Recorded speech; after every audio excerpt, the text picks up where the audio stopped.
정치나 국회에서 일어난 일들이 심상치 않다는 것은 여러분이 잘 알고 계실 것입니다. 이런 이야기를 정치의 이야기로 오늘 여기 오신 분들은 그런 수준은 아니겠지만은 이제 그렇게 치부하고, 그러니까 마귀가 자꾸 그런 걸 이용하고, 그래서 종교는 정치에 관여해서는 안 된다. 기독교는 종교가 아니에요. 기독교가 종교입니까? 우리가 불교하고 같습니까? 우리 하나님이 부처하고 같은 레벨의 수준이에요? 나는 기독교를 종교라고 하는 거에 대해서 굉장히 싫어하는 사람이고, 그게 이제 마귀의 프레임인데, 그렇다 보니까 종교화 돼버리니까 세상에서 그렇게 취급하고 학교에서도 그렇게 배우고, 심지어는 교회를 다니는 거듭나지 못한 사람조차도 그렇게 생각들을 하고, 목사도 그렇게 생각하는 사람들이 굉장히 많아요. 그러다 보니까 이게 능력이 안 생기는 거죠. 하나님이 안 계신 게 아니고, 말씀이 능력이 없는 게 아니고, 하나님을 대하는 사람들의 수준이 신앙이 아니고 종교로 자꾸만 대하니까 그런 역사가 안 일어난다, 그렇게 봐요. 아무튼지 간에 지금 차별금지법, 2006년에 발의하기 시작한 포괄적 차별금지법이 20년 동안 이렇게 막아내고 있는데, 우리 입장에서는 막아내고 있지만 그거를 입법화하려고 하는 사람들에게 있어서는 그 20년이라는 시간이 굉장히 자괴감이 들고 이제 그렇게 생각하고 있는 거예요. 그러나 이제 제가 염려하고 있는 것은 점점점 이제 환경과 상황이 나빠진다는 거죠. 우리한테 불리해져요. 점점 교육이 망가지고, 애들이 잘못 교육을 받아가지고 걔들이 10살, 20살 때는 별 영향력이 없지만 그 세대가 벌써 20년이 지났잖아요. 그런 교육을 받고 자란 아이들이 이 사회의 주축이 되는 거예요. 그래서 40대, 50대 접어들고 가니까 이들의 이제 힘이, 영향력이 생겨가지고 언론, 문화, 경제, 정치, 사법, 교육 전 분야에 들어가가지고 그들이 이제 중간 관리자, 리더 이 정도 되는 수준에 이르렀단 말이에요. 그러다 보니까 자꾸만 요 판이 흔들리게 되는 거죠. 그에 반해서 우리 신앙인들은 자꾸 위축이 되고, 교회는 노쇠화되고, 이제 이런 현상이 이루어지니까 앞으로 점점 위험한 세상이 된다는 거예요. 그런 과정 속에서 이제 22대 국회가 이렇게 출범을 했는데, 그 중에 손설 의원이라는 진보당 비례대표가 있어요. 30대 젊은 사람인데, 이 사람이 22대에서 최초로 작년 12월 달에 국회의원들한테 손편지를 보내면서 마음의 이제 감정을 흔들었어요. 차별금지법 발의할 테니까 도와주라. 그래가지고 지난 1월 9일 날 발의가 되려면 10명 이상 돼야 되거든요. 10명을 끌어 모았어요. 가지고 1월 9일 날 이제 발의하기 시작했습니다. 그래서 12일 날 국회 저기서 기자회견 한 걸로 어제 내가 알고 있는데, 이 손설 의원이 발의한 포괄적 차별금지법은 미국이나 서구의 차별금지법보다 훨씬 강력해요. 미국이나 서구는 그래도 종교나 이런 설교나 이런 걸 약간 보호해 주는 것도 있어요. 그러나 우리나라 이 포괄적 차별금지법은 예나 지금이나 그 법안 내용을 살펴보면 예외 없이 굉장히 강력합니다. 그래서 교회 설교자의 재갈을 물리려고 하는 것이죠. 그것이 내가 뭐 목사로서 무섭고 뭐 까다롭다 그런 정도가 아니고, 이게 이제 사회 전반에 미치는 영향이 엄청나게 크다는 거예요. 그걸 여러분이 잘 아시고, 그리고 이제 발의한 국회의원 10명 중에 9명이 비례대표예요. 비례대표. 비례대표가 없어져야 됩니다. 왜냐하면 자격도 안 되고 깜도 안 되는 사람들이 그 줄 서가지고, 원래 그거는 이제 전문가를 등용시키겠다고 하는 그런 취지에서 시작됐겠지만은 자기 입맛에 맞는 사람 뽑아가지고 줄 세워가지고 순위 매겨가지고, 그 비례대표 1번은 법을 그렇게 정해놨어요. 여자여야 돼요. 뭐 난 다 좋은데 그것 자체가 차별이죠. 비례대표 1번은 무조건 여자여야 한다. 왜 그런 거는 소리를 안 해? 그게 그걸 차별하는 거 아니에요? 내가 남자라서 그러는 게 아니고, 그런 건 그러니까는 악한 거에 있어서는 차별을 하고 상식적인 것은 차별을 금하고, 이 말이 돼요, 안 돼요? 이게 진정한 역차별 아니에요? 그 비례대표가 46명이나 돼요, 300명 중에. 그래 질이 떨어지는 거지요. 그래가지고 예전에 21대 20몇 살 먹은 게임만 하던 여자아이가 국회의원 됐잖아요. 상식이라는 게 있잖아요, 세상은. 예? 말이 안 되잖아요. 그러니까 머리가 뭐가 들었는지 난 모르겠어요.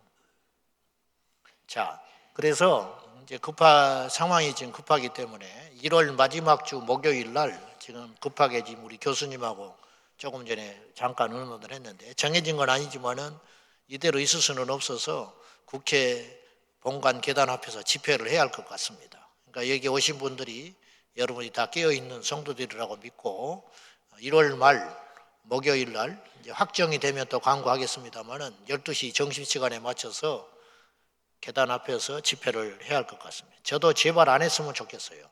저도 미칠 지경이에요. 하여튼 바빠서 어떻게 해볼 수가 없어요. 그 전에 수요일까지도 춘천에서 집회해야 된다고. 이제 그런 거 없으면 얼마나 좋아요? 좀 성도들도 살피고 설교 준비도 하고 좀 그러고 살아야 할 거 아니에요?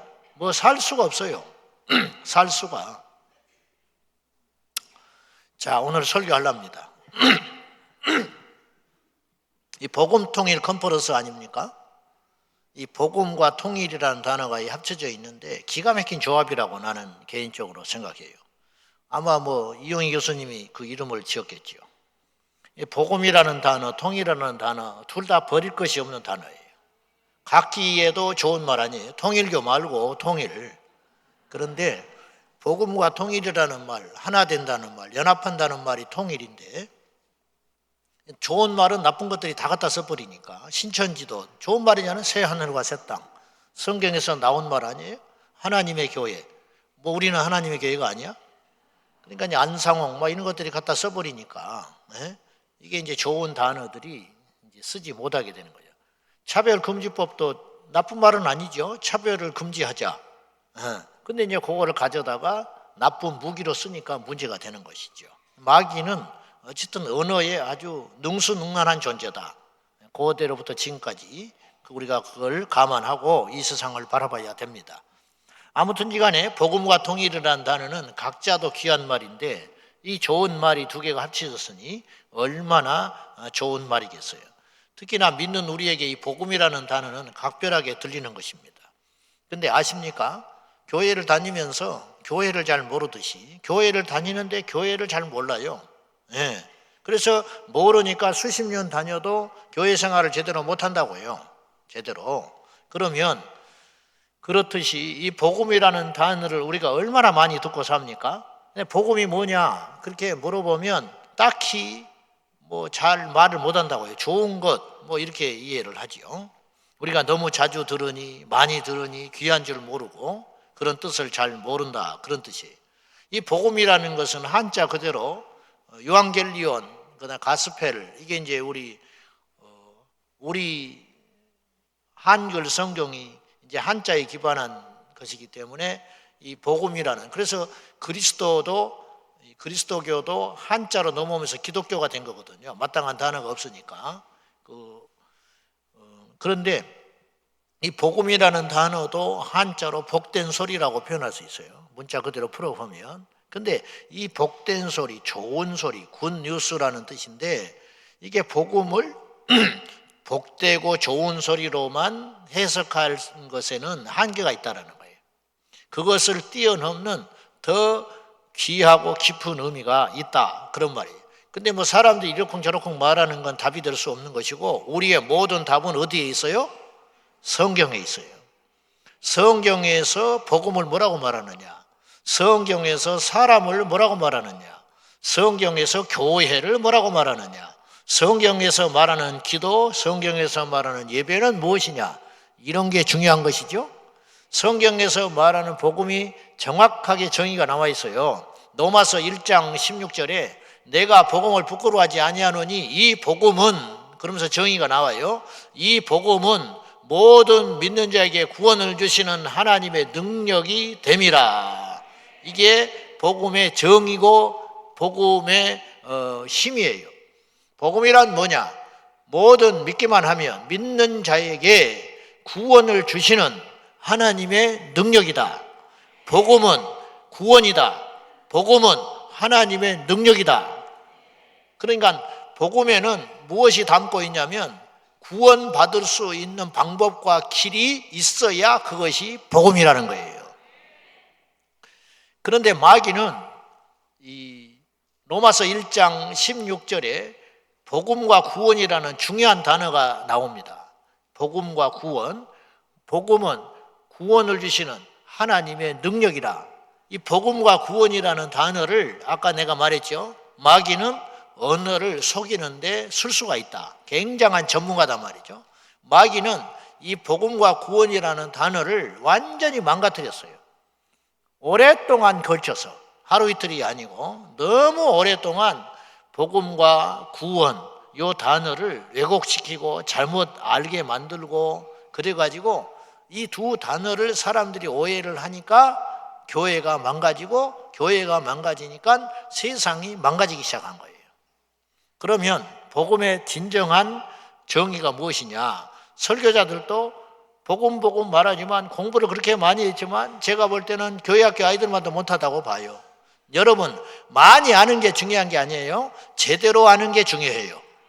교회를 오래 다니는 건 좋은 일이지만 오래 다니는 것이 우리의 신앙과 우리의 믿음을 보장해 주지 않아요. 하루를 믿더라도 제대로 믿어야지요. 제대로 알아야 됩니다. 3대 4대 예수 믿었는데 1대 때 지옥가, 2대 때 지옥가, 3대 때 지옥가, 4대째도 지옥가게 생긴 집안이 있어요 없어요? 있지요. 복음은 구원이라는 건 믿음이라는 건 연자제가 아니에요. 할아버지가 믿었으니까 자식이 자동으로 구원받고 그 다음에 자식이 구원받고 절대 그런 건 없어요. 성경에는 그렇게 말하지 않아요. 자, 먼저 생각할 거는 복음은 절대 좋은 소리가 아니라는 거예요.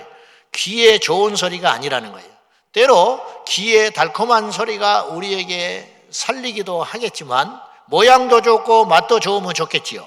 그러나 맛이 좋지만 건강에 나쁜 것도 많고 빛깔이 좋지만 몸에 해로운 치명적인 것도 많아요. 독버섯이 아름다울수록 독버섯이 많아요.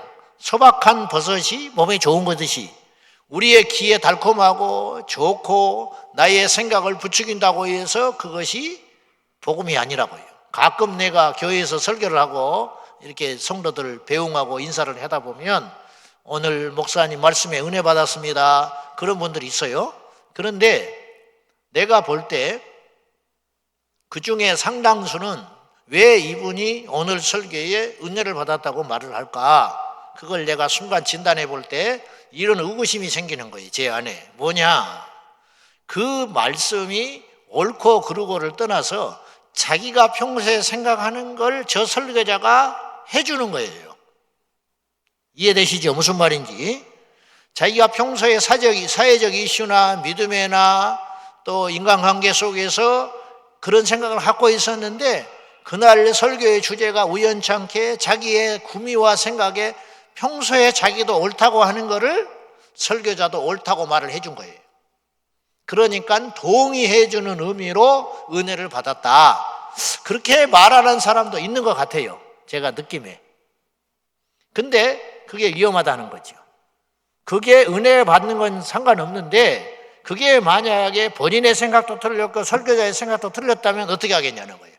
그거는 은혜 받아서는 안 되는 메시지라는 거예요. 때로는 말이죠. 자기는 그렇게 생각하지 않아요. 근데 설교자가 그 부분에 대해서 완전히 다른 방법으로 강력하게 요구를 해요. 그러면 언짢지요. 마음에 찔림을 받지요. 힘들지요. 그럼 은혜 받는다 하겠어요? 그러나 그것이 진짜 은혜가 되어야 된다는 거예요. 그래서 회개가 터지고 자기의 생각을 바꿔가야 되는 거지요. 물론 이런 모든 판별과 기준은 어디에 있다고요? 말씀에 있다는 말씀.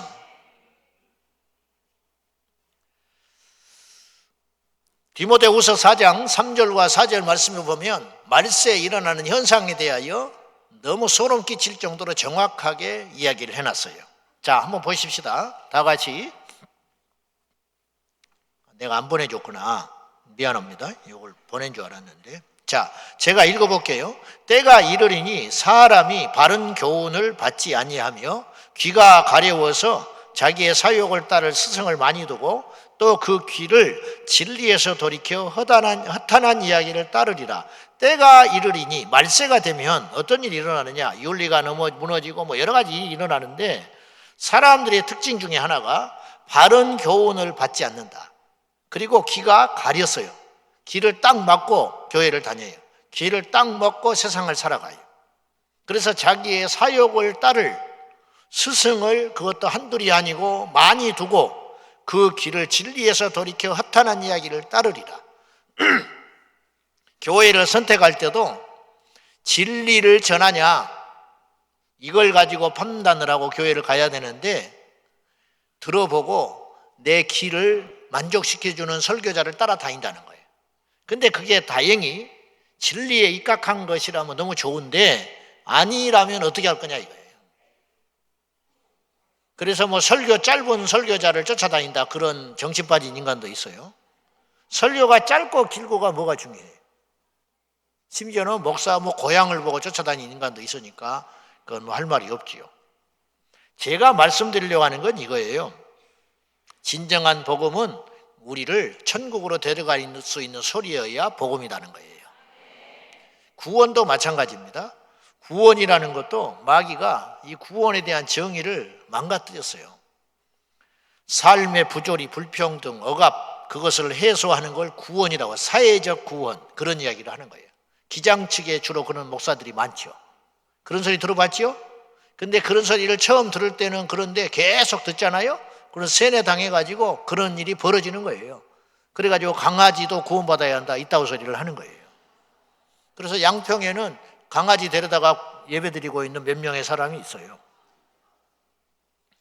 여러분, 사회적 불평등을 해소하고 억압을 해소하고 어떤 고통받는 이웃의 편에 서가지고 이렇게 소리를 내고 하는 것을 마치 교회의 본질이고 구원인 양, 그렇게 호도하는 일도 있다 이 말이에요. 그것 자체를 나쁘게 보지는 않아요. 그러나 주객이 전도됐다는 거예요. 그것을 하라고 교회가 세워진 게 아니고 구원을 위해서라면 그것도 할 수 있는 거라는 거예요. 성경에는 구원의 문제에 대하여 단호하게 이야기합니다. 오직 개인의 영혼이 지옥에서 건짐을 받아 천국으로 가는 것을 구원이라고 정의해요. 예수님도 철저히 개인 구원, 영혼 구원에 초점을 맞추셨고 그 구원을 이루시기 위하여 십자가에 죽어주신 것입니다. 사회적 억압받는 이웃을 위해서 십자가에 죽어주신 게 아니고 이스라엘의 해방을 위해서 죽어주신 게 아니에요. 모든 인류의 지옥 가지 않고 모든 인류가 영원히 구원을 받아 천국 가기 위해서 십자가에서 죽어주시고 하나님의 아들로 다시 살아나신 것입니다. 그런데 구원에 대한 정의를 헷갈리게 하는 바람에 구원의 정의가 잘못 내려지게 되고 구원의 기준이 약화되고 결과적으로 값싼 구원, 넓은 길로 가도 구원을 받을 수 있다는 반성경적 교리와 신학과 설교가 넘쳐나게 되고 그 피해는 고스란히 순수한 성도들이 받게 되는 겁니다. 그래서 술을 먹어도 천국 가고 교회를 안 나와도 구원받고 이런 허무맹랑한 암암리에 그런 이야기들이 계속 나오는 거죠. 그래서 이제 이렇게 이야기를 하는 거예요. 교회 맨날 오면 뭐하냐? 교회 안 나와도 좋으니 밖에 나가서 바르게 살아야지. 여러분, 생명과 윤리의 측면을 잘 살펴보셔야 돼요. 이 땅에 가만히 보면요, 하나님 반대편에 선 자들이 사실은 위선인데 깊이 들어가 보면 내로남불이 많은데 겉으로 어떻게 포장을 하냐면 대단히 하나님 반대편에 선 자들, 반성경적인 사람들이 주로 그들이 상식적인 이야기를 하고 평화를 이야기하고 자유를 이야기하고 도덕 그런 이야기를 해요. 그런 반대로 하나님 편에 영적으로 서 있는 자들은 비상식적인 집단으로 자꾸만 매도를 하는 거예요. 그러니까 믿어야 할, 구원받아야 할 이 무명의, 익명의 그리스도인들이 자꾸만 그 논리에 빠져가지고 교회를 와보기도 전에 왜곡해가지고 교회를 자기도 모르게 배타하고 싫어하는 이런 현상들이 자꾸 일어나게 되는 것이지요. 분명히 여러분이 아셔야 할 것은 성경을 보면은 생명이 윤리 위에 서 있다는 걸 아셔야 돼요. 안식일을 범하면 때려 죽이라고 그랬어요. 주님께서. 안식일 날 나무 하러 갔다가 걸린 사람에 대하여 모세가 처리를 못하고 하나님께 물은 적이 있어요. 이건 윤리와 이 하나님의 명령과의 대치거든요. 이 사람을 그런다고 죽이면 되겠어요? 그런데 주님께서는 죽이라 했어요. 동성애를 처단하라고 그랬죠. 이거 윤리적으로 안 되는 소리죠. 동성애자가 뭐 남한테 살인한 것도 아닌데 이렇게 접근을 하는 거예요. 그러나 생명은 그 위에 서 있다라는 거예요. 그래서 진리는 세상에서 환영받지 못해요. 그러나 우리는 진리를 지켜야 되는 것이에요. 뭐 답답하다, 우리가 그렇게 비상식적이고 비윤리적인 사람이라는 뜻이 아니라 하나님의 말씀이 우선이기 때문에 우리가 그 길을 가는 거라는 거예요. 그래서 하나님의 생명을 쫓아가는 자는 도덕적일 수 있어요. 시간이 흐르면 성령의 열매가 맺혀져서 우리 안에 양심이 성령께서 그냥 두지 않기 때문에 그렇게 되는 거예요. 그러나 도덕적인 생각만 갖고 살아가는 사람은 마지막 종착역은 하나님을 대적하는 자의 편에 서서 지옥에 떨어지게 되는 것이에요. 제가 말씀드리고 싶은 건 이거예요. 구원에 대한 정의가 잘못되어 있기 때문에 사회적 구원이니 어쩌니 허무맹랑한 소리를 해가지고 급기야는 이제 연옥설까지 등장을 했잖아요. 하나님을 믿지 않지만 선하게 산 사람을 지옥에 간다는 건 말이 안 된다. 그러니 그들에게도 기회를 줘야 된다. 그래서 카톨릭에서 연옥설이 나온 거 아니에요. 썰이에요, 썰. 그야말로 설. 허무맹랑한 소리다 이런 말이에요. 면죄부, 그런 엉뚱한 소리가 나오는 거예요. 그리고 요새 이제 이런 것이 이제 21세기에 들어오면서 다른 피조물들의 구원을 주장하면서 환경신학이니 생태신학이니 민중신학이니 해방신학이니 그렇게 주장하는 사람들이 예배 안 드립니다. 그런 사람들은 하나님 경외하지 않아요. 그 사람들은 성경 믿지 않아요. 근데 어떻게 신학을 이야기합니까? 말이 안 되죠. 예수나 잘 믿고 이야기하자 이 말이에요. 하나님 앞에 말씀을 지키고 안 지키고를 떠나서 이 말씀을 인정하고 시작하자는 거예요. 이 말씀을 인정하지 않고 뭘 하자는 거예요? 우리가 성경으로 돌아가야 돼요. 근본적인 것은. 그래서 세상에 나가서 어떤 그런 사회적 이슈에 대하여 막 부조리에 대해서 막아서는 것을 사회적 구원을 이루는 그런 것이라고 착각하게 된다는 거죠. 여러분 꼭 기억하셔야 돼요. 우리가 학생인권조례니 포괄적 차별금지법이니 낙태니 이런 것을 안 된다고 주장하는 이유는 뭐냐면요, 이 세상을 정화시키고 깨끗하게 하자는 것을 뛰어넘어 그것이 무너지면 사람들이 진리에서 떠나게 되고 교회가 말씀을 제대로 못 전하게 되고 복음과 구원에 대한 확실한 성경적인 것을 외치지 못하므로 피해는 고스란히 세상이 받아가지고 구원에 대한 왜곡, 그래서 영혼의 구원을 멀어지게 되기 때문에 그것을 두려워해서 이걸 외치고 있다 이 말이에요. 포괄적 차별금지법을 막자고 하는 것은 무슨 의미가 있냐면 결국에는 우리가 영혼이 구원을 받아야 되는데 영혼 구원의 길이 이걸로 인하여 심각하게 손상을 입기 때문에 이걸 막아야 한다 이런 말이죠. 교회가 건축을 하기 시작했는데 바닥을 봤더니 암석이 나왔어요. 속을 모르니까 암반이 나와가지고 공사비가 두 갑절로 늘어나요. 근데 공사는 시작했으니까 그거를 암반을 깨뜨리기 시작했어요. 근데 암반을 계속 깨는 거예요. 처음에 깰 때는 교회 지으려고 깬 거예요. 그러다 보니까 나중에 이 깨는 거를 5개월, 6개월 깨다 보니까 암반 깨는 것이 일이 돼버렸어. 그래서 암반은 실컷 깨놔가지고 돈 들여가지고 깨놨는데 하고 나니까 그 다음에 뭘 할지를 몰라. 사람들이 물어요. 왜 그러냐고. 뭐 했냐고. 그냥 암반 깼다고. 암반 깨서 뭐 할 거냐고. 나 모르겠다고. 말이 돼요, 안 돼요?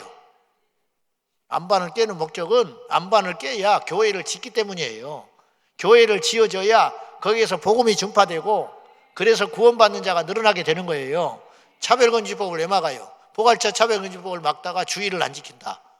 포괄적 차별금지법을 지키다가 세상 사람들과 어울리다가 그들이 미워하는 그들과 똑같아졌다. 그러면 하지 마세요. 중요한 건 우리 영혼이에요. 중요한 건 다른 사람의 영혼이라고요. 다른 사람은, 다른 거는 몰라도 이 나라에 구원받을 영혼을 위해서 오늘 우리가 기도하고 있고 이 자리에 모여 있고 우리가 어떤 일에 대하여 소리를 내고 있다는 걸 한시도 잊지 말아야 된다는 거예요. 복음으로 통일을 이루자는 거 아닙니까? 복음 통일.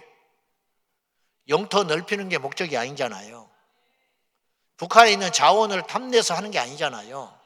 우리나라를 강대국으로 만들기 위해서는 통일이 필수적이다. 그래서 우리가 기도하는 거 아니잖아요. 뭐예요? 저 북녘 땅에 있는 3천만에 가까운 저 영혼들도 예수 믿고 구원받아야 하기 때문에 우리가 복음 통일을 기도하는 것 아니겠습니까? 몰라요. 저는 그렇게 이해해요. 여러분도 그러시리라고 믿습니다. 여러분, 우리가 강대국 되기 위해서 통일하자는 게 아니잖아요. 그 속에서 신음하고 있는 예수의 예자도 듣지 못하고 죽어가는 그 영혼들을 위해서 우리가 먼저 예수를 만난 이 복을 받았으니까 먼저 빚진 자의 마음으로 오늘 우리가 이 자리에 모인 것 아닐까요? 저는 그렇게 이해합니다. 오늘 본문에서 바울의 서신이 13개입니다. 공인된 서신서가 13개에서 16개까지 보는데 누구나 인정하는 바울이 썼다고 여겨지는 13개의 서신서 중에서 사도 바울은 적어도 단 한 줄도 과장된 표현이나 거짓된 말을 한 적이 없어요. 그래서 성경에 들어와 있는 것입니다.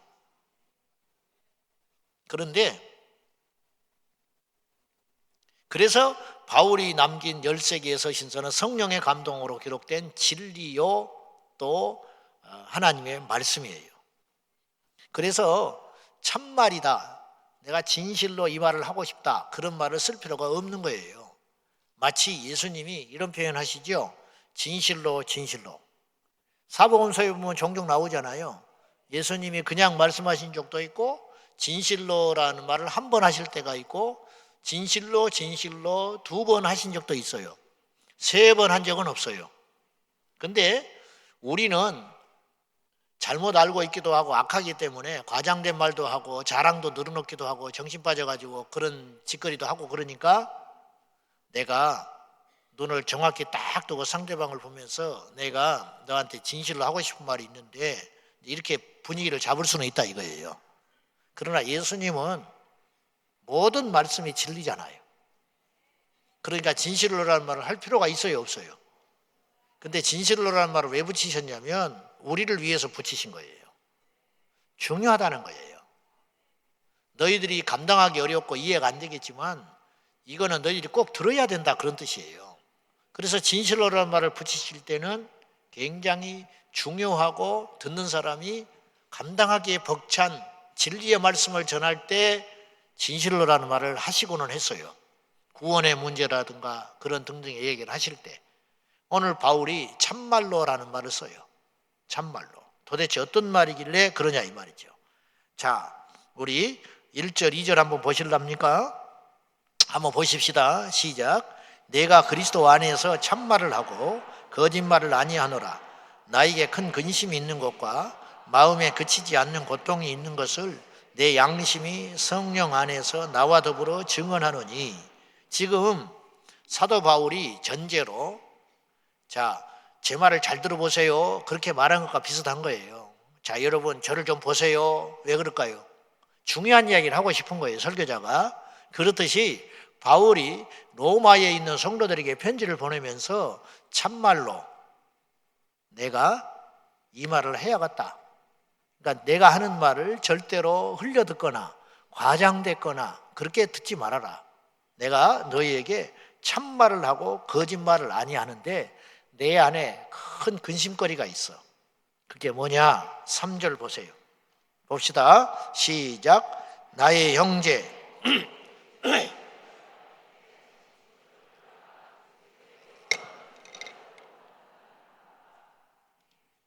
이 말이 그냥 하면 과장법으로 들린다는 거예요. 내 형제 곧 고륙의 친척을 위하여 내 자신이 저주받아서 그리스도에서 끊어지더라도 나는 원한다. 이게 도대체 어떤 말이에요? 쉽게 말하면 무슨 말이에요? 나 지옥 가도 좋아. 이게 할 소리입니까? 근데 나는 정말 그 말을 하고 싶어. 난 솔직히 이런 마음이 들어요. 여기서 바울의 어떤 마음이 드냐면 이걸 정말 100% 원했을까? 만약 이 기도 들어줬으면 어떻게 해요? 이렇게 간절하다는 거예요. 사람이 제일 강력한 걸 걸 때는 자기 목숨을 걸어요. 내가 죽을지라도 그 말은 안 해. 그러면 그 사람은 죽어도 그 말 안 한다는 거예요. 이 세상에 걸 수 있는 가장 큰 걸 건 거예요. 나는 죽어도 거기를 갈 수 없어. 그 말은 나는 안 간다는 뜻이에요. 근데 바울은 이 땅에 목숨을 건 게 아니고 영원한 목숨을 건 거예요. 영원한 목숨. 이런 비슷한 기도를 했던 사람이 또 하나 있었어요. 누구죠? 모세가 했어요. 출애굽기 32장 32절에 서 있어요. 내가 하나님의 생명책에서 지워도 좋으니 내 이름이 이 백성을 용서해 달라고 기도를 했어요. 여러분, 제가 전도를 했더니 먼 친척되는 사람이 내 학창시절 때 전도를 했어요. 명절 때 절실하게 전도를 했더니 나한테 이렇게 말을 합니다. 예수 믿으면 구원받는다고 그랬지. 그렇다고 그랬더니 구원을 주려면 1원 보태서 10원 주라 나한테 그러더라고. 그리고 하는 말이 이렇게 말을 하는 거예요. 저한테 자기는 너무 죄를 많이 져서 천국을 못 간다는 거예요. 그래서 천국이 만석이니까 다른 사람한테 양보하고 자기는 지옥을 가겠다고 그러더라고. 여러분, 그 말은요 무슨 뜻이냐면요, 나는 지옥 안 믿어 그 소리예요. 진짜 믿으면 그 소리 할 수 있어요 없어요? 요새 경제가 굉장히 어렵잖아요. 구조조정 들어가고 옛날에는 50대 구조조정, 그러다가 40대, 지금은 30대도 구조조정 대상이 될 정도로 기업들이 어려워요. 근데 이렇게 서슬이 벌었는데 한 직장에 한 20년 넘게 다닌 50대 초반의 가장이 어느 날 직장 상사를 찾아가 가지고, 인사권 책임지고 있는 상사를 찾아가 가지고, 이사님 요새 회사도 어렵고 그러는데 제가 가만히 생각해 보니까 내가 다른 사람을 위해서 사표를 내겠습니다. 그리고 명예퇴직하면 이제 보상도 해주고 그러는데 내가 그동안에 20년 넘게 회사 다니면서 월급 받았고 덕을 많이 봤으니까 저는 그거 안 주셔도 됩니다. 이제 그렇게 말을 하고 사표를 딱 내놨어. 그리고는 그 사람이 그걸 딱 잡으려고 하니까 다시 딱 걷어들이면서 농담이에요. 그럴 수 있어요 없어요? 그런 놈은 한 놈도 없어요. 그랬다가는 그날로 잘려. 그런 장난했다가는. 있어요 없어요? 농담으로 지옥을 간다는 소리를 해요? 그건 뭐예요? 안 믿는 거예요. 근데 바울이 농담할 사람 아니에요. 오늘 바울이 엄청난 이야기를 하기에 앞서서 내가 참말을 한다, 내 진심 어린 소리를 하는데 내 안에 그치지 않는 근심이 있다. 그거는 나는 구원받아 하나님의 자녀가 돼서 사도가 되어서 복음을 전하고 다니지만은 내 백성 이스라엘은, 내 고륙 친척들은 지금 지옥을 가고 있어. 근데 내가 가만히 생각해 보니까 내가 전도를 해도 안 되고 울며 사정을 해도 안 되고 그래서 내 힘으로는 안 되는 것 같다. 그래서 내 안에 이렇게 복음을 전하고 다니고 이방인들에게도 복음을 전하고 다니고 숱하게 많은 사람들에게 예수를 증거하고 다니지만은 그럴 때에도 내 안에 끊이지 않는 근심과 고통이 있어. 그건 뭐냐? 내 고륙 친척 형제들이 예수님을 모르고 있다는 것 때문에 내가 죽을 지경이야. 근데 그들이 구원을 받을 수만 있다면 내가 하나님과 멀어져서 지옥에 떨어져도 괜찮지 않을까?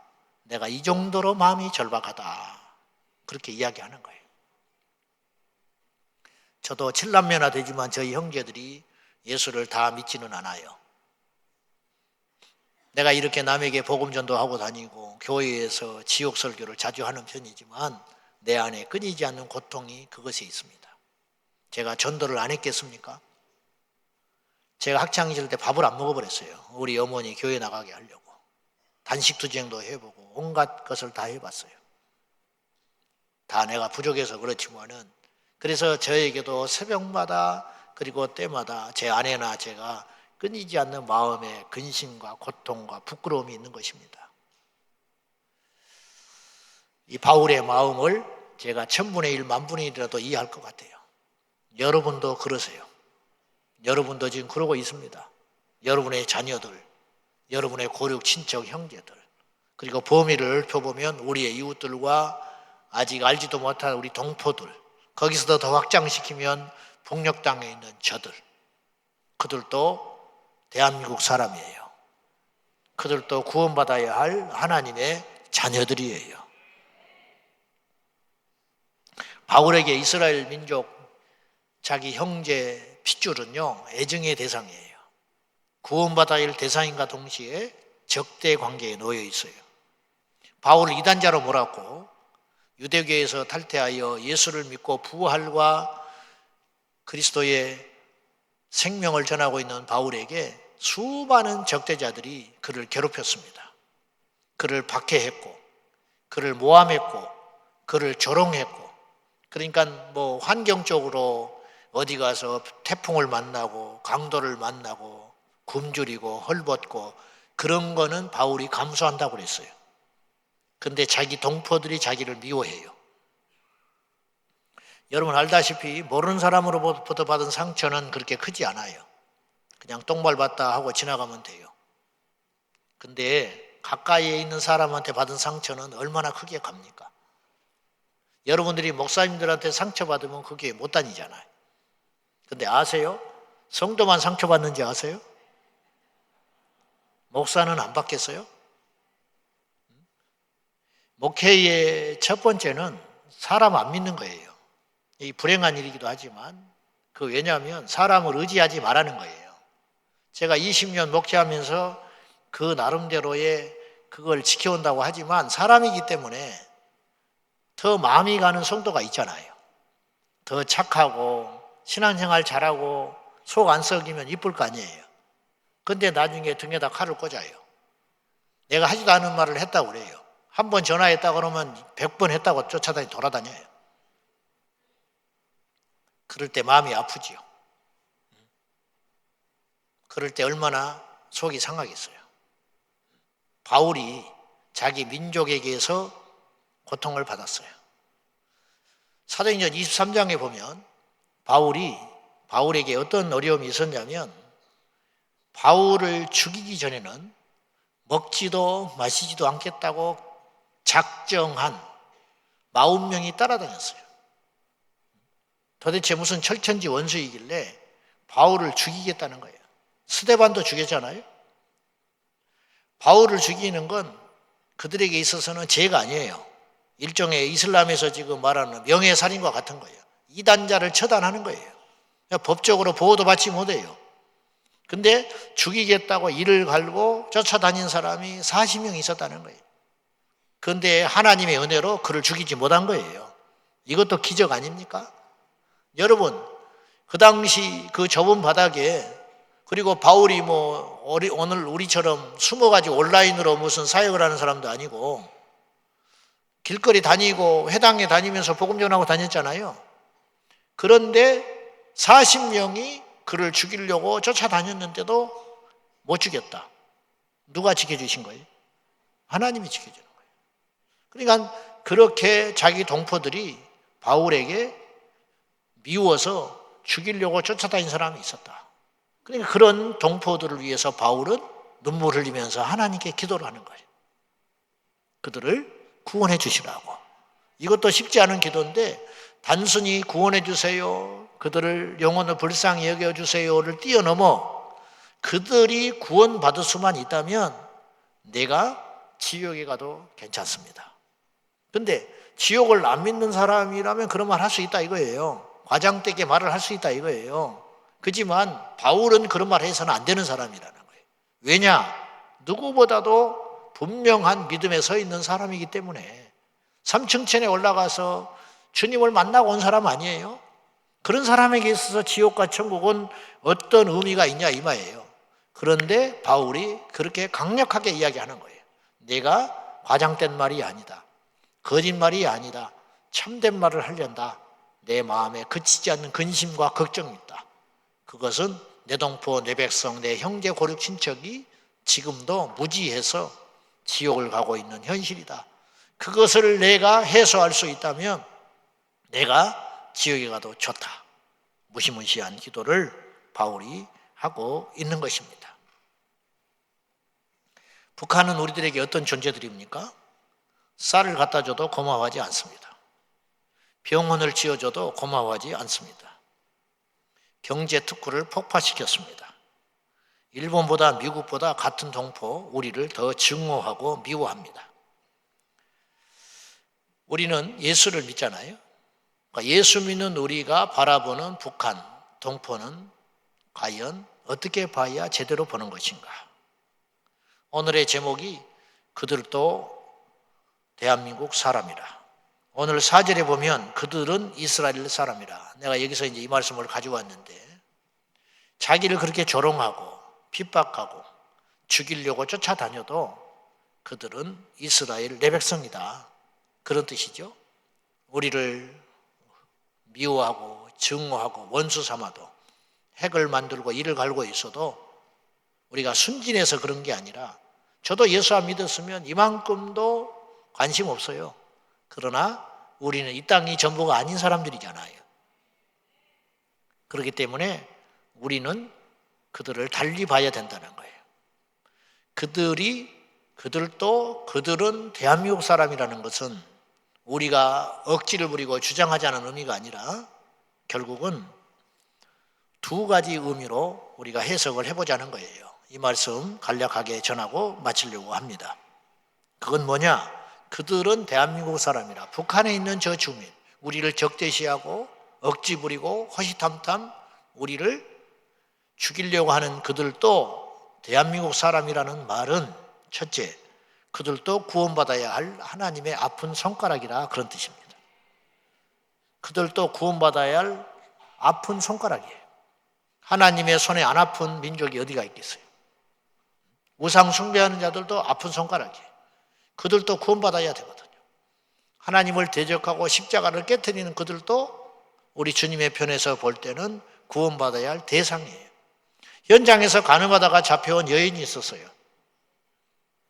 흠 많고 악하고 더러운 존재의 인간들도 상대 안 하고 싶어요. 근데 예수님의 눈에는 어떻게 보였겠어요? 이건 개만 또 못하게 보이는 거죠. 짐승 벌레만 또 못하게 보였지요. 그러나 예수님은 용서하셨어요. 그건 단순히 사랑의 차원을 뛰어넘는 거예요. 윤리의 차원을 뛰어넘어서 이 여인에게 기회를 준 거예요. 어떤 기회냐? 나도 너를 정죄하지 않는다. 가라. 그 대신 조건을 풀었어요. 다시는 죄를 짓지 마라. 그 말이 무슨 말이냐면 회개하고 나를 믿어라. 죄 지으면 믿을 수 없잖아요. 또다시 그런 삶을 산다면 이 여인에게는 답이 없는 거예요. 이제 이 여인이 어떻게 됐는지는 알 길이 없어요. 우리가 천국에 가보면 알겠죠.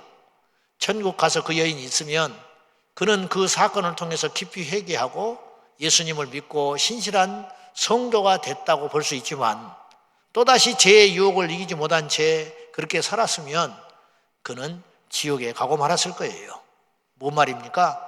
그도 구원받고 용서받고 다시 시작할 소중한 영혼으로 예수님이 봐주신 거예요.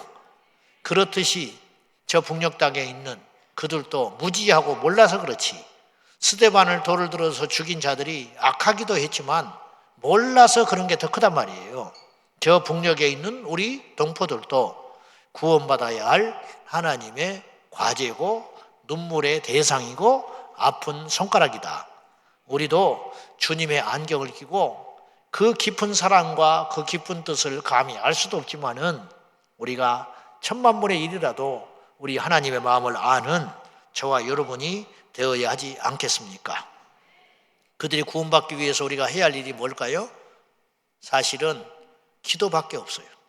현재 우리가 할 게 뭐가 있어요? 그러나 기도는 가장 효과적이고 강력합니다.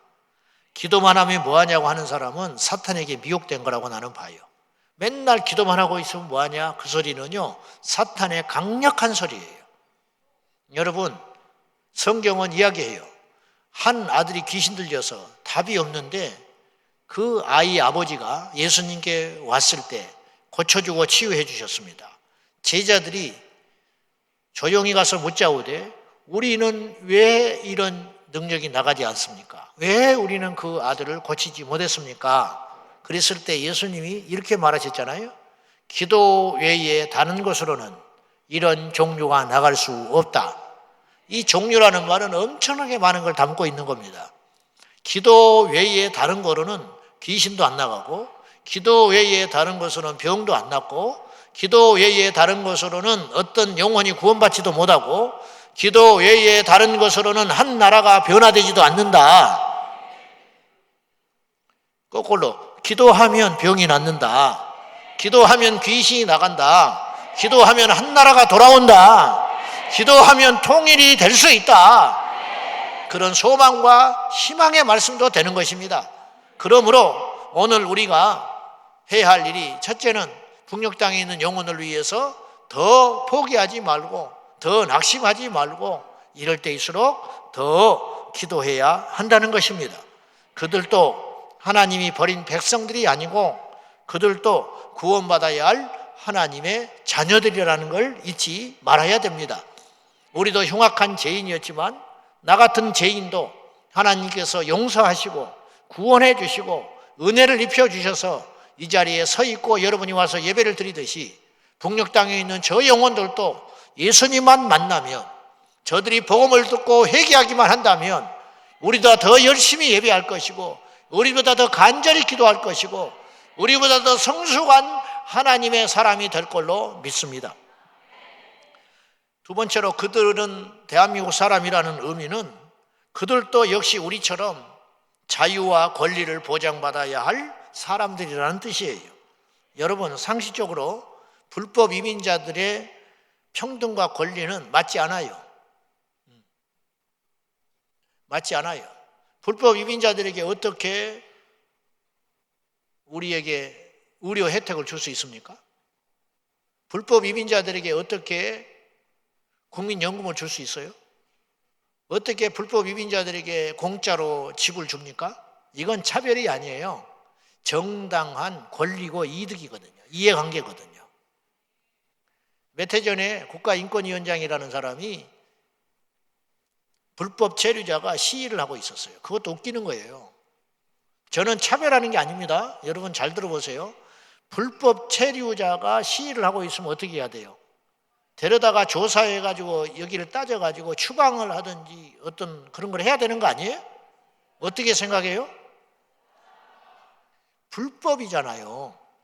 근데 국가인권위원장이 가서 무릎을 꿇고 손을 잡아줬어요. 위로해줬어요. 어떻게든 방법을 찾아보겠다고. 그럴 시간이 있으면 우리나라 고아원이나 가면 좋겠어요.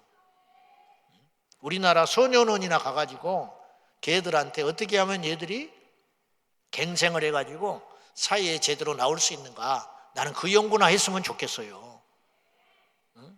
그럴 시간이 있으면 우리나라 국민이 이 추위에 임금을 받지 못해가지고 악덕 억자를 만나가지고 고통받고 있으면 그 사람들이나 만나줬으면 좋겠어요. 불법 체류자 따위 만나지 말고. 그럴 정신이 있으면 전세 피해 사기 당해가지고 본의 아니게 신용불량자가 되고 앞길이 캄캄이 막혀버린 20대 30대 사회초년생이나 만나가지고 방법을 찾아줬으면 좋겠다 이 말이에요. 말이 돼요? 근데 불법 이민자들의 평등과 권리에 목숨을 내놓은 사람이 있어요. 우리가 뽑아놓은 국회의원들이. 우리 돈 가지고 써가대면서. 미국도 몸살을 앓고 있습니다. 미국이 불법 이민자 어쩐다 저쩐다 그러지요. 정당한 방법으로 이민해 온 사람은 건드리지 않아요. 언론에서 막 어쩌고 저쩌고 하는데 너무 많은 불법 체류자들이 어디서 뭘 하는지도 모르고 와가지고 죄를 짓고 범죄하고 아무래도 그럴 거 아니에요. 더 그러다 보니까 이게 몸살이 사회적으로 몸살을 앓으니까 그래서 트럼프라는 인물이 도덕적 결함도 있고 막 엉뚱한 돈키호테 같지만 국민들이 진저리가 나니까 트럼프를 찍어준 거예요. 영국이 브렉시트에서 탈퇴했잖아요. 왜 탈퇴한지 아세요? 엄청나게 피해를 많이 봤어요. 탈퇴함으로. 유럽의 금융도시가 런던이에요. 근데 브렉시트에서 탈퇴하고 나니까 금융 메이저 회사들이 전부 다른 나라로 가버렸어요. 영국이 굉장히 경제적으로 타격을 받았다고요. 근데 영국 사람들이 바보입니까? 그걸 알고도 브렉시트에서 탈퇴하자고 한 거예요. 이유가 한 가지예요. 뭔지 아세요? 불법 난민을 받아주지 말자는 거예요. 지난 여름에 영국에 갔더니 영국에 있는 교포 크리스찬이 그 국민투표 붙일 때요, 정부에서 안 될 줄 알았대요. 그래서 그냥 한번 해보자 그랬다는 거예요. 근데 영국에 있는 깨어있는 크리스찬들이 어마어마하게 금식 기도를 했대요. 왜냐? 탈퇴해야 된다. 조금 덜 먹고 덜 어려움 겪는 게 문제가 아니고 나라의 뿌리가 흔들린다는 거예요. 그래가지고 크리스찬들이 금식 기도를 어마어마하게 했고요. 그날 탈퇴한다고 발표됐을 때 감격해서 울었다는 거예요. 조금 어려워졌다니까요. 그러나 나라의 뿌리를 지키자는 거예요. 지금 우리나라가 당장에 일할 사람 없다. 농촌에, 바닷가에. 그렇다고 불법 체류자도 받아들이고 무슬림들 받아들이고 지금 200만, 300만 늘어나면 나중에 어떻게 감당하려고 합니까? 그들의 인권과 그들의 자유를 그렇게 위해서 걱정하고 염려한다면 북한에서 신음하고 있는 동포들의 인권과 권리에 대해서는 왜 아무 소리 안 하고 있냐 이거예요. 이건 정치의 문제가 아니라는 거예요. 그거는 상식의 문제라는 거예요. 우리나라가 직소리를 못하니까 미국에서 이야기를 하는 거예요. 미국. 이건 자존심 상한 일 아니에요? 자꾸 눈치만 보고 있어요. 북한 정부에. 북한에 영류된 선교사들이 지금 비인간적 대우를 받으면서 생사도 모르고 있는데 우리나라는 무슨 소리를 하고 있냐 이거예요.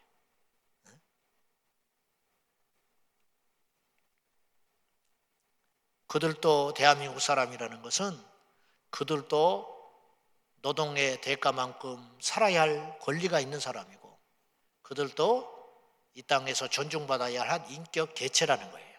그들이 짐승이 아니잖아요. 그 아이들을 보십시오.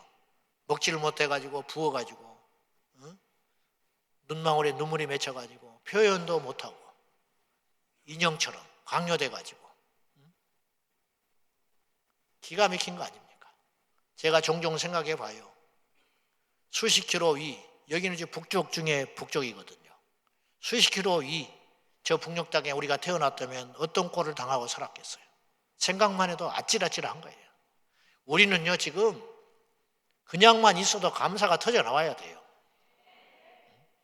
이 땅에 태어나서 이렇게 번영된 시대에 태어나서 예수님을 믿게 되고 눈이 떠져가지고 복음통일 컨퍼런스에 참석을 하고 하나님을 만나게 됐다고 기도하게 되고 지금 죽어도 할 말 없어요. 정말 복을 받은 거예요. 근데 무슨 할 말이 있습니까? 무슨 할 말이 있냐고. 지난번에 어떤 강사분이 우리 교회에 와서 북한의 실정에 대해서 하면서 이게 화면을 보여준 적이 있었는데 직접 촬영을 했더라고요. 어디서 입소를 하셨는지 여러분도 아시겠지만 이렇게 막 5층짜리인가 건물이 하나 있어요. 허름한 아파트 같은 거. 근데 겨울인데 그중에 유리창이 다 깨졌는데 한 집만 유리창이 깨져 있더만. 창문에 유리창. 나머지는 유리창이 다 깨졌어요. 유리를 끼울 수가 없어요. 유리가 없어서. 그중에 몇 집은 비닐로 막아놨더라고. 나머지는 막을 길이 없으니까 그냥 놔두고 사는 거예요. 엄동설안에. 그 다음에 또 사진 한 장을 보여줬어요. 그 사진이 뭐냐면 강줄기를 따라서 옆에 자그마한 길 있잖아요. 혼자 걸어다니는 길. 차도 없어요. 그 길을 어떤 중년 남자가 이게 어깨에다가 새끼줄로, 그것도 뭐 다른 것도 아니고 어디다 넣어서 가는 것도 아니고 벼집으로 만든 새끼줄로 꽈가지고 그걸로 유리창 한 장을, 유리창도 멀쩡한 게 아니고 깨졌어요. 깨진 우리나라 같으면 길거리 던져버리고 그냥 상대도 안 할 유리창 하나를 새끼줄로 묶어가지고 어깨에다가 지고 짐작에 몇십 킬로를 걸어가는 것 같아. 산골 자기 집을 향해서. 그걸 쓰겠다고, 재활용하겠다고, 그걸 어디서 구해가지고 그걸 귀하게 여기면서 그걸 가지고 힘겹게 올라가는 사진 한 장이 있더라고. 기가 막힌 거예요. 그게 북한이에요. 그들도 삼위일체 해결하고 말하고 행동하고 예배드리고 예수 믿고 성경 읽고 그래야 할 사람들 아닙니까? 기도해야 됩니다. 정말 이런 말 하면서도 나는 부끄러워요. 내가 뭐 한 게 있어야지. 그들을 위해서. 근데 지금 현실 속에서 우리가 뭔가 대단한 걸 할 수 있는 구조도 아니에요. 그래서 우리가 모여서 금식하고 기도하고 있는 중이라고 믿습니다. 이 기도를 하나님께서 들어주시고 우리의 생각과 계획과 우리의 힘을 뛰어넘는 하나님의 절대적인 능력들이 나타나시도록 우리가 기도해야 할 줄로 믿습니다. 그들도 대한민국 사람들입니다. 그들도 구원받아야 할 하나님의 자녀들입니다. 기도하십시다. 저와 함께 우리 잠깐만 기도하도록 하시죠. 오늘 말씀 붙잡고 기도하실 적에 하나님, 사도 바울의 간절한 기도, 감히 우리는 그런 기도를 따라갈 수조차 없지만 하나님, 이 시간에 그 심정을 가지고 저희가 기도하기를 원합니다. 그들도 구원받아야 할 하나님의 자녀들입니다. 그들도 하나님께 나와서 누려야 할 하나님의 소중한 자녀들입니다. 주여, 사도 바울이 마음속에 그치지 않는 근심과 고통이 있었듯이 우리에게도 그들을 향한 근심과 고통이 있게 하여 주시고 그걸로 기도하는 저희들 되게 하여 주시고 그 기도를 들어주시사 하나님 응답하여 주시옵소서. 그들도 구원받아야 할 하나님의 아픈 손가락입니다. 그들도 누려야 할 하나님의 소중한 자녀들입니다. 주여 역사하여 주시옵소서. 구원하여 주시옵소서. 살려 주시옵소서. 복음으로 통일되는 날이 오게 하여 주시옵소서. 우리 두 손 들고 간절한 마음으로 이 기도 제목을 놓고 기도하도록 하겠습니다. 주여, 주여.